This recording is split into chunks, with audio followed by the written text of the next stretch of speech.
Vous dites que Dieu a tout créé, qu'il règne sur tout. Et ça, je ne suis pas d'accord. La science n'a pas vérifié cela. Donc, je ne peux pas y croire. Je ne crois qu'en tout ce qui est créé par la nature et change au cours de l'évolution.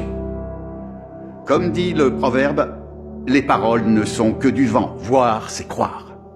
Ce qu'on ne peut pas voir de ses yeux n'existe tout simplement pas. Considérons les gens qui croient en Dieu. Qui a vu Dieu?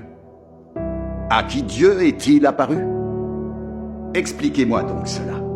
Il me semble clair que la croyance en Dieu est fondée sur l'imagination humaine. En fait, c'est comme dans le proverbe.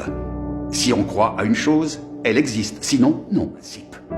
Écoutez, professeur Sun. Vous dites que parce que les gens ne voient pas Dieu, alors Dieu n'existe pas. Et quand vous vous prosternez devant la tablette d'une personne décédée, est-ce que vous voyez l'âme du défunt? Vous répétez que Dieu n'existe pas et vous prêchez l'athéisme à grande échelle. Mais en privé, vous croyez à de faux dieux et adorez des esprits maléfiques. Ces actes ne constituent-ils pas des mensonges et des tromperies vis-à-vis des gens?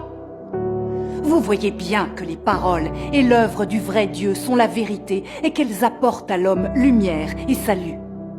Dieu est esprit. Bien qu'on ne puisse voir son corps spirituel, on peut entendre Dieu prononcer des paroles. Et on peut voir l'œuvre de Dieu. C'est un fait qui est absolument irréfutable.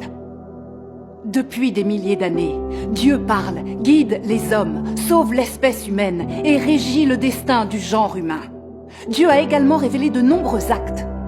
L'expérience humaine et la connaissance pratique de ces choses ont donné lieu à bien des proverbes, tels que « Aide-toi et le ciel t'aidera »,« L'homme propose, Dieu dispose », « Les hommes sèment, mais la récolte dépend du ciel », « Le ciel donne toujours un moyen », « Les plans des cieux supplantent les nôtres », « Le destin de l'homme est écrit dans les étoiles, etc.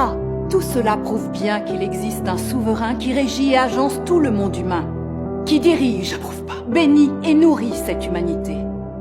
Il y a aussi des expressions fréquentes comme « un esprit observe juste au-dessus de ta tête »,« les gens agissent, les cieux observent » et « on récolte ce que l'on sème ». Tout cela montre bien que Dieu est le Seigneur de la création et que Dieu régit toutes choses depuis toujours. L'Esprit de Dieu observe tout. Dieu inflige les châtiments selon les actions des gens et décide du destin des êtres humains.